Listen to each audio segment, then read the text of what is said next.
नमस्कार दोस्तों, स्वागत है आपका आज के मुख्य समाचारों की वीडियो में। जी हां दोस्तों, यहां पर आपको देखने को मिलेगी सुबह से लेकर शाम तक की सारी के सारी बड़ी खबरें, मुख्य समाचार, ब्रेकिंग न्यूज़ अपडेट के रूप में। तो दोस्तों आपसे रिक्वेस्ट है इस वीडियो को ज़्यादा से ज़्यादा लाइक और शेयर करें। तो दोस्तों जानते हैं आज की पहली बड़ी खबर।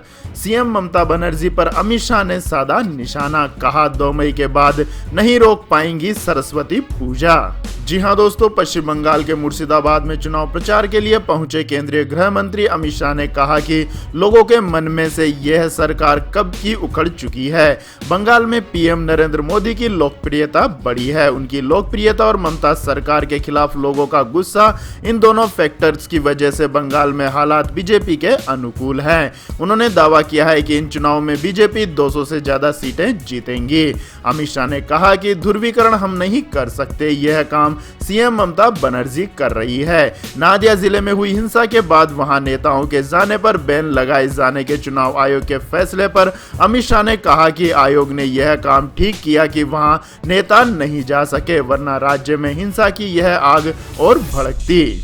आगे सीएम ममता बनर्जी पर निशाना साधते हुए गृह मंत्री अमित शाह ने कहा कि बंगाल में 3 कैटेगरी के लोग हैं, जबकि पूरे देश में एक ही कैटेगरी के लोग हैं। पहली श्रेणी के लोग वो हैं जो घुसपैठिए और दीदी के वोट बैंक हैं, वे दीदी के बहुत प्रिय हैं। दूसरे नाम शूद्र जैसे शरणार्थी और तीसरे श्रेणी में हमारे जैसे दोयम दर्जे के लोग हैं। अमित शाह ने कहा कि दीदी ये लंबा नहीं चलने वाला। आप कान खोलकर सुन ले कि 2 मई के बाद हमें दुर्गा पूजा और सरस्वती पूजा करने से कोई नहीं रोक सकेगा। ये कटमनी वाली सरकार नहीं चाहिए, विकास करने वाली बीजेपी की सरकार चाहिए। इसके बाद दोस्तों जान लेते हैं अगली खबर। राहुल गांधी ने रद्द की बंगाल की चुनावी जनसभाएं, कोविड-19 संकट के मद्देनजर फैसला। जी हां दोस्तों, देश में कोरोना वायरस संक्रमण की बेकाबू स्थिति की वजह से राहुल गांधी ने पश्चिम बंगाल में अपनी 5 चुनावी रैलियां रद्द कर दी है। इसी के साथ राहुल गांधी ने दूसरे नेताओं से भी कोरोना के मौजूदा हालात के मद्देनजर बड़ी रैलियों से होने वाले दुष्परिणाम के बारे में सोचने की नसीहत दी है। इसी बीच राहुल गांधी ने एक और ट्वीट करके पीएम नरेंद्र मोदी और केंद्र सरकार पर हमला बोला है। उन्होंने लिखा है कि बीमारों और मृतकों की इतनी भीड़ पहली बार देखी है। वहीं राहुल गांधी ने शनिवार को ट्वीट करते हुए कहा कि शमशान और कब्रिस्तान दोनों जो कहा सो किया। कुछ ही दिन पहले बंगाल चुनाव प्रचार के दौरान राहुल गांधी ने अपनी चुनावी सभा में पीएम नरेंद्र मोदी पर तीखे हमले किए थे। और आपको बता दें दोस्तों, देश में जारी कोरोना संकट को लेकर कांग्रेस के पूर्व अध्यक्ष राहुल गांधी केंद्र की मोदी सरकार पर हमेशा हमलावर रहे हैं। इसके बाद दोस्तों जान लेते हैं अगली बड़ी खबर। कोरोना की दूसरी लहर ढा रही है कहर, 12 दिन में दुगनी हुई संक्रमण की दर, 24 घंटे में 2,61,500 मामले।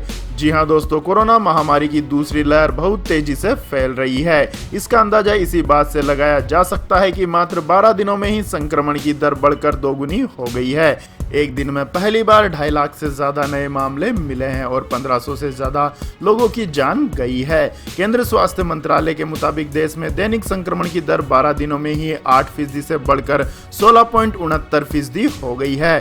वहीं एक महीने के दौरान साप्ताहिक संक्रमण की दर 3.05% से बढ़कर 13.54% पर पहुंच गई है, यानी इसमें 4 गुना से भी ज्यादा वृद्धि हुई है। साप्ताहिक संक्रमण की दर छत्तीसगढ़ में सबसे ज्यादा 30.38% है। महामारी से सबसे बुरी तरह प्रभावित महाराष्ट्र में साप्ताहिक संक्रमण की दर 24.17%, जबकि राजस्थान में 23.33% और मध्य प्रदेश में 18.99% है। मंत्रालय की तरफ से अपडेट किए गए आंकड़ों के मुताबिक बीते 24 घंटों में 2,61,500 नए मामले मिले हैं, जिनमें से 1,38,426 मरीज ठीक हुए हैं और 1501 लोगों की मौत हुई है। संक्रमितों की संख्या 1,47,88,000 को पार कर गई है और 1,77,150 लोगों की जान भी जा चुकी है। वहीं 1,28,09,000 से ज्यादा मरीज संक्रमण मुक्त भी हो चुके हैं। उबरने की दर गिरकर 86.62% पर आ गई है और मृत्यु दर 1.20% पहुंच गई है। इसके बाद दोस्तों जानते हैं अगली खबर।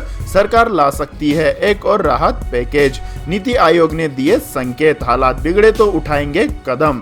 जी हां दोस्तों, देश में कोरोना वायरस की दूसरी लहर ने सरकार के सामने बड़ी चुनौती खड़ी कर दी है। अगर कोरोना महामारी से देश की अर्थव्यवस्था को खतरा पैदा हुआ तो एक और आर्थिक राहत पैकेज भी दिया जा सकता है। इसके संकेत नीति आयोग के उपाध्यक्ष राजीव कुमार ने दिए हैं। नीति आयोग ने कहा है कि देश को उपभोक्ता और निवेश के मामलों में अधिक अनिश्चितता के लिए तैयार रहने की जरूरत है। आयोग का कहना है कि जरूरत पड़ने पर सरकार राजकोषीय उपायों के साथ हालात का सामना करेगी। आपको बता दें दोस्तों, कोरोना महामारी की पहली लहर के दौरान सरकार ने 20 लाख करोड़ रुपए के भारी भरकम राहत पैकेज का ऐलान किया था। इसके बाद दोस्तों जानते हैं अगली खबर। कपिल सिब्बल ने पीएम नरेंद्र मोदी से की अपील, कहा हेल्थ इमरजेंसी घोषित करे सरकार। जी हां दोस्तों, कांग्रेस के वरिष्ठ नेता कपिल सिब्बल ने कोरोना वायरस संक्रमण के बढ़ते मामलों के बीच रविवार को प्रधानमंत्री नरेंद्र मोदी से राष्ट्रीय स्वास्थ्य आपातकाल घोषित करने की अपील की है। पूर्व केंद्रीय मंत्री ने कोविड-19 के तेजी से बढ़ते मामलों के मद्देनजर निर्वाचन आयोग से अपील की कि वह चुनावी रैलियों पर रोक लगाए।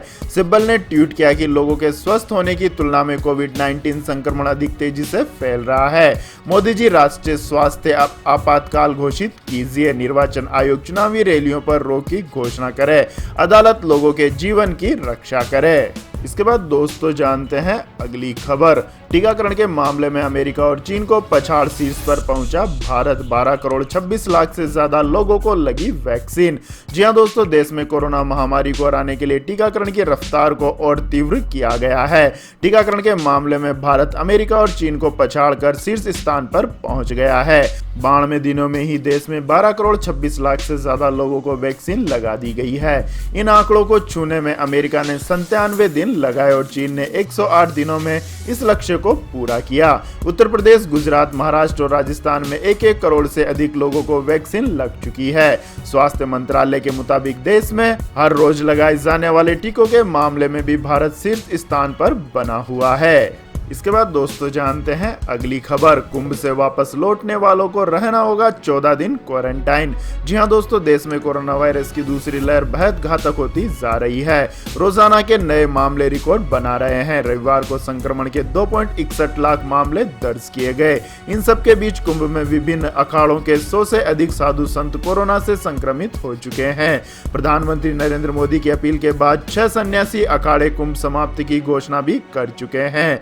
कुंभ में लोगों के बड़ी संख्या में संक्रमित होने की खबरों के बीच राज्य सरकारें सतर्क हो गई हैं। कुंभ स्नान कर लौटने वालों के लिए कई राज्यों ने दिशा निर्देश जारी किए हैं और जारी दिशा निर्देशों के अनुसार कुंभ से लौटने वाले व्यक्तियों को 14 दिन के लिए क्वारंटाइन रहना होगा और कोरोना टेस्ट भी करवाना होगा। इसके बाद दोस्तों जान लेते हैं अगली खबर। मेडिकल ऑक्सीजन पर केंद्र का बड़ा फैसला। 9 सेक्टरों को छोड़ 22 अप्रैल से उद्योगों को सप्लाई बंद। जी हां दोस्तों, केंद्रीय गृह सचिव अजय भल्ला ने सभी राज्यों और केंद्र शासित प्रदेशों को पत्र लिखकर कहा है कि अगर बहुत जरूरी ना हो तो औद्योगिक उद्देश्यों के लिए ऑक्सीजन सप्लाई को रोकें। सिर्फ छूट प्राप्त सेवाओं के लिए ही इसकी अनुमति दें। दूसरी ओर केंद्रीय रेल मंत्री पीयूष गोयल ने ANI से बातचीत में कहा है कि 22 अप्रैल से 9 सेक्टर को छोड़कर ऑक्सीजन की इंडस्ट्रियल सप्लाई बंद रहेगी। गोयल ने कहा कि अस्पतालों में पर्याप्त मेडिकल सप्लाई जारी रखने के लिए ऐसा किया गया है। गोयल ने कहा कि कोरोना से पहले भारत में मेडिकल ऑक्सीजन की खपत 1000 से 1200 मेट्रिक टन थी, लेकिन 15 अप्रैल को देश में 4795 मेट्रिक टन मेडिकल ऑक्सीजन की खपत हुई है। पिछले 1 साल से देश में मेडिकल ऑक्सीजन की उत्पादन क्षमता को बढ़ाया जा रहा है। उन्होंने कहा है कि महाराष्ट्र को 1500 मेट्रिक टन मेडिकल ऑक्सीजन की सप्लाई की जाएगी, दिल्ली को 350 मेट्रिक टन और उत्तर प्रदेश को 800 मेट्रिक टन मेडिकल ऑक्सीजन की सप्लाई होगी। इसके बाद दोस्तों जानते हैं अगली खबर। कोरोना मरीजों को लाइफ सपोर्ट देगा रेलवे, चलाने जा रहा है ऑक्सीजन एक्सप्रेस। जी हां दोस्तों, बढ़ते कोरोना संक्रमण के बीच ऑक्सीजन की कमी से जूझ रहे राज्यों के लिए रेलवे संकट मोचन का काम करेगा। रेलवे अब लिक्विड मेडिकल ऑक्सीजन और ऑक्सीजन सिलेंडर को ट्रांसपोर्ट करेगा। रेलवे ने यह फैसला मध्य प्रदेश और महाराष्ट्र की सरकारों द्वारा लिक्विड मेडिकल ऑक्सीजन और ऑक्सीजन सिलेंडर ट्रांसपोर्ट करने की मांग के बाद लिया है। ऑक्सीजन एक्सप्रेस ट्रेनों की तेज आवाजाही के लिए ग्रीन कॉरिडोर बनाया जा रहा है।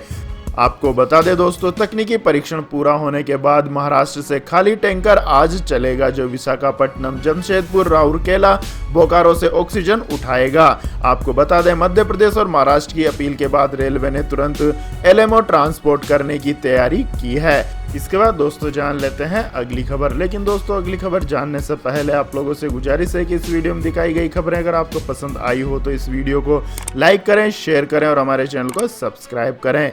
तो दोस्तों जान लेते हैं अगली बड़ी खबर। दिल्ली में कोविड बेड की नहीं होगी कमी, सरकार ने 115 प्राइवेट अस्पतालों को दिए आदेश। जी हाँ दोस्तों, राजधानी में कोरोना के मामले रिकॉर्ड तोड़ रहे हैं। रोजाना 25,000 से ज्यादा आ रहे कोरोना संक्रमितों के आंकड़ों के मुकाबले दिल्ली के अस्पतालों में मौजूद सुविधाएं भी कम पड़ रही हैं। ऐसे में कोरोना से जंग लड़ रहे दिल्ली के लोगों को बचाने के लिए अरविंद केजरीवाल सरकार ने प्राइवेट अस्पतालों को आदेश जारी किया है। राज्य सरकार ने दिल्ली के 115 प्राइवेट अस्पतालों को बेड बढ़ाने के आदेश दिए हैं। केजरीवाल सरकार की ओर से आदेश दिया गया है कि दिल्ली के सभी प्राइवेट अस्पताल और नर्सिंग होम जो कोविड का उपचार उपलब्ध करा रहे हैं उनमें कुल बेड का 80% कोविड के लिए आरक्षित कर दिया जाए। इसमें 80% आईसीयू बेड और 80% ही वार्ड बेड शामिल हैं। इसके बाद दोस्तों जान लेते हैं अगली बड़ी खबर। भारत के एसएफएफ से घबराया चीन, पीएलए में करने लगा तिब्बतियों की भर्ती। जी हाँ दोस्तों, पूर्वी लद्दाख के कैलाश रेंज में अपने आक्रामक अभियान से चीन को अचंभे में डालने वाले भारत के स्पेशल फ्रंटियर फोर्स के जवानों के प्रदर्शन से ड्रैगन टेंशन में आ गया है। तिब्बती मूल के लोगों से बनी इस सेना के प्रदर्शन से घबराए चीन ने अब अपनी सेना में भी तिब्बती युवकों की भर्ती को तेज कर दिया है। इसके लिए चीन अब तिब्बत में विशेष भर्ती अभियान चला रहा है। हिंदुस्तान टाइम्स की रिपोर्ट के मुताबिक चीनी सेना पीएलए कैंप में रहने वाले तिब्बतियों को सेना में भर्ती कर रहा है। बताया जा रहा है कि चीन अब भारत की एसएफएफ की तर्ज पर स्पेशल तिब्बतियन आर्मी यूनिट बनाने का इरादा रखता है। सूत्रों के मुताबिक चीन अगर इसमें सफल रहता है तो यह पीएलए में किसी खास जातीय समूह की पहली यूनिट होगी। इसके बाद दोस्तों जान लेते हैं अगली बड़ी खबर। म्यांमार की सैन्य सरकार ने रिहा किए 23,000 से अधिक कैदी। जी हाँ दोस्तों, म्यांमार की सैन्य सरकार ने पारंपरिक नव वर्ष के अवसर पर शनिवार को 23,000 से अधिक कैदियों को रिहा कर दिया है, जिनमें 3 राजनीतिक कैदी भी शामिल हैं। वहीं फरवरी में वे तख्तापलट के मुख्य सूत्रधार सैन्य नेता ने बताया कि वह इस माह के अंत में क्षेत्रीय सम्मेलन में शिरकत करेंगे। अभी यह स्पष्ट नहीं है कि रिहा किए गए लोगों में तख्तापलट का विरोध करने के लिए गिरफ्तार किए गए लोकतंत्र समर्थक कार्यकर्ता शामिल है या नहीं। सरकारी प्रसारक एमआरटीवी ने कहा है कि जुंटा प्रमुख वरिष्ठ जनरल मिन ओंग एलोंग ने 23,047 कैदियों को रिहा किया है, जिनमें 137 विदेशी शामिल हैं और इन्हें म्यांसा से बाहर भेजा जाएगा। उन्होंने अन्य लोगों की सजा की अवधि भी कम की है। देश की बागडोर निर्वाचित सरकार को वापस सौंपने की मांग करने वाले प्रदर्शनकारियों पर सुरक्षा बलों की कार्यवाही जारी है। सोशल मीडिया में ऐसी खबरें हैं कि मोगोक शहर में शनिवार को 3 प्रदर्शनकारी मारे गए। इसके बाद दोस्तों जान लेते हैं अगली खबर। कोरोना से दुनिया की इकोनॉमी पस्त, चीन की जीडीपी में 18% की रिकॉर्ड बढ़त। जी हाँ दोस्तों, कोरोना की वजह से जहां दुनिया भर की अर्थव्यवस्थाएं परेशान है, वहीं चीन ने मार्च तिमाही में रिकॉर्ड 18.3% की रिकॉर्ड जीडीपी ग्रोथ हासिल कर सबको चौंका दिया है।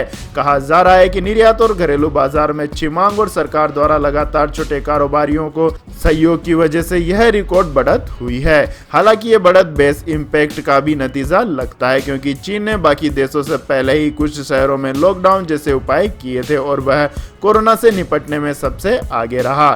चीन में इसकी वजह से जनवरी से मार्च 2020 की तिमाही में जीडीपी में 6.8% की भारी गिरावट आई थी। इसके बाद दोस्तों जान लेते हैं आज के मौसम अपडेट्स। तो दोस्तों आने वाले 24 घंटों के दौरान जम्मू कश्मीर, गिलगिट बल्टिस्तान, मुजफ्फराबाद, अरुणाचल प्रदेश, केरल और अंडमान और निकोबार द्वीप समूह में 1 या 2 स्थानों पर भारी बारिश के साथ साथ एक स्थान पर हल्की से मध्यम बारिश होने की संभावना है।